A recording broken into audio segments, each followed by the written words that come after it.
Hey Pamily, welcome back to my channel. My name is Preeti. In this channel, I post various informative videos for you all. If you like my video, please click the like button below. If you are new here, take a moment to subscribe to my channel and don't forget to hit the bell icon for further notification. Now let's get into the video. Today, we are going to see all about resume. Resume is the most important tool in your job seeking. A good resume can help you get your foot in the door. In today's video, we are going to see how to write a resume so that you stand out from the crowd.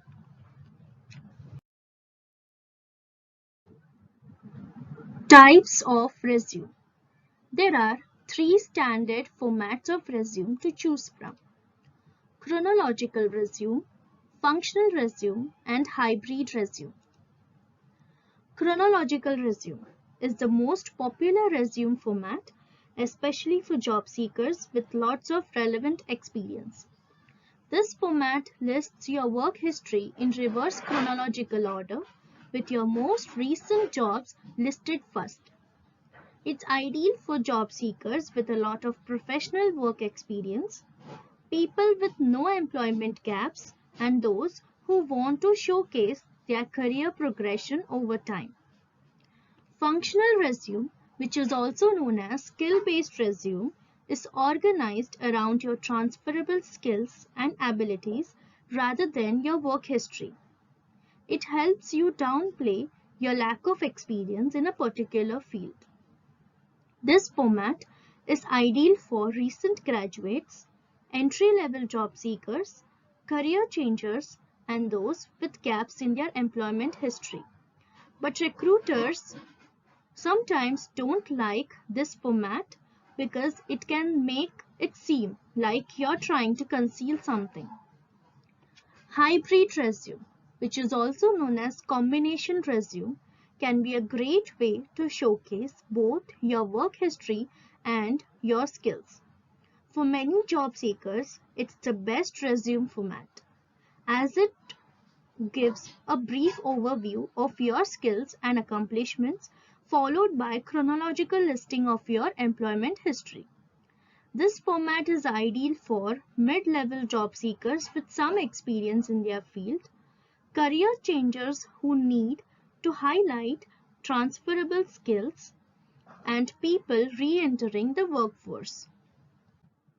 Further in this video, we are going to discuss the format of writing a hybrid resume step by step, as hybrid resumes highlight both the skills and the work experience. So let's get started. The first section is your name with your contact information. You should always begin writing your resume with your name and your contact details. So see here, you have to always write your full name with the last name in the beginning, then your first name, then the middle name. Then comes your residential address, city, and the PIN code.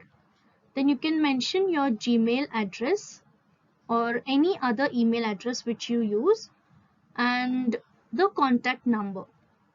You can also add in your LinkedIn profile URL also.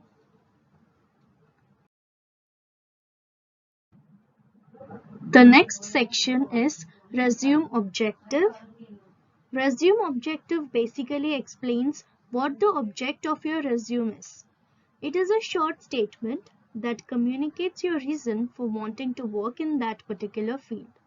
It should include the job title or field you are interested in, any transferable skills that make you a good fit for the position, relevant accomplishments that demonstrate how you would excel in that particular role, your career goals, and how the position you are applying for can help you achieve them. Here, an example is given for you. Let's give it a quick read so that you get an idea. The resume objective is also called as a vision. To perform and achieve professional goals, getting into the corporate world and serve the organization with optimum efforts knowledge, and experience. The next section is strength.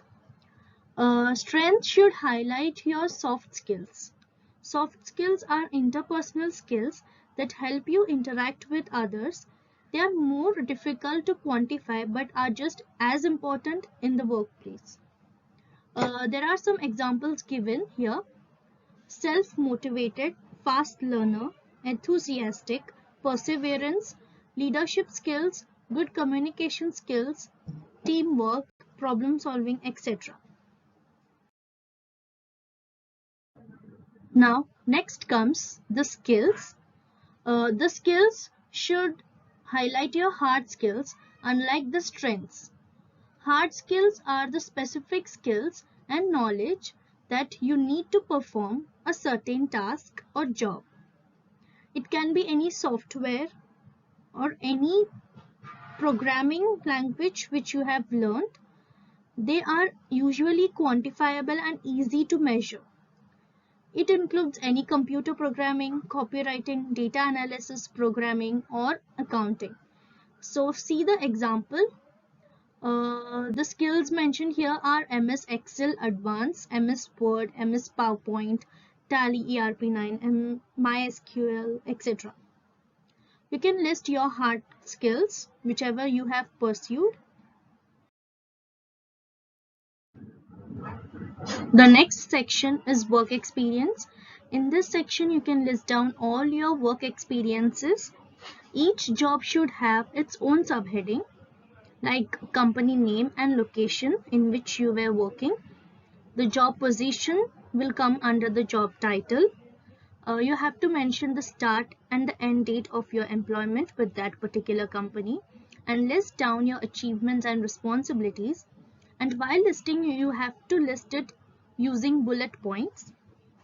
You can see an example given on the left hand side for your reference.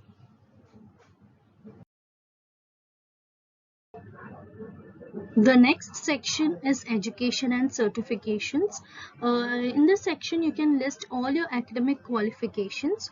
You can see an example given on the left hand side. You can take this as a reference format for drafting your resume. And if you have earned any professional certification that are relevant to the job you're applying for, then you should definitely include them on your resume.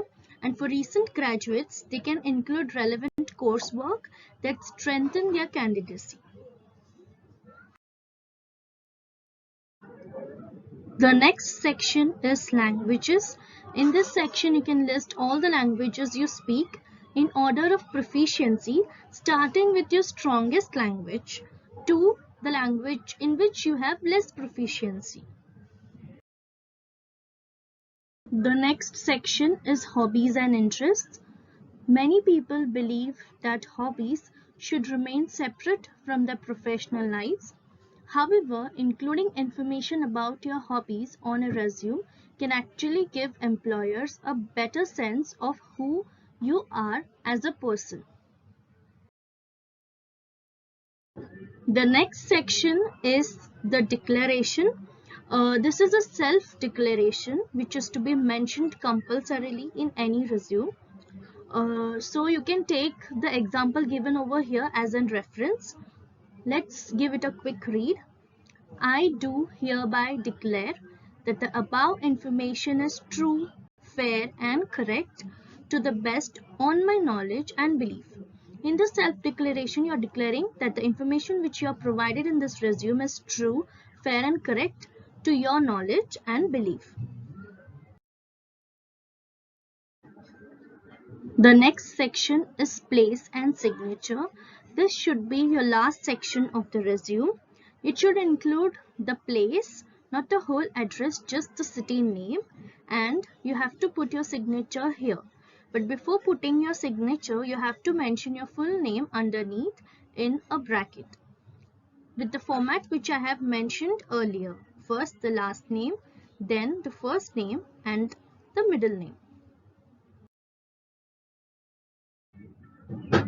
Do's and don'ts of writing a resume. Keep your resume limited to 2 pages. In case you are a person with a lot of experience, then limit can extend up to 3 pages, but not more than that. Always use action verbs and active voice while drafting your resume. Highlight those skill sets in your resume which matches with the job description of the position you're applying for.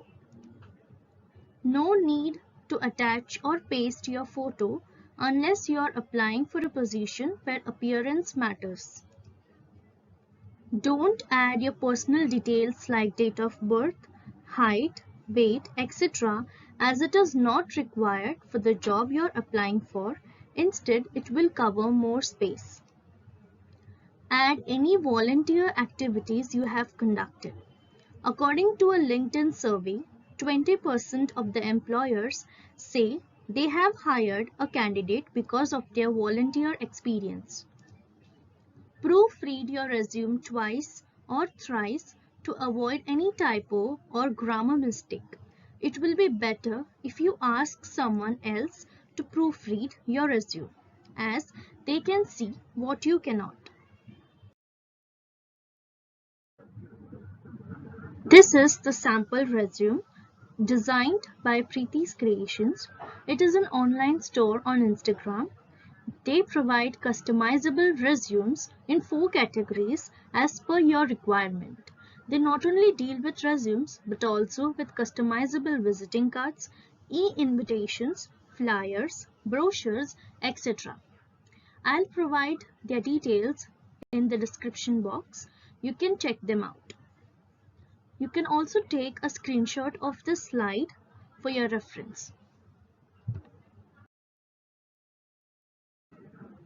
Thank you for watching. I hope you liked my today's video. If you do so, please click the like button below and do subscribe to my channel for such informative videos. And don't forget to hit the bell icon for further notifications. And do follow me on Instagram. The ID is displayed on the screen.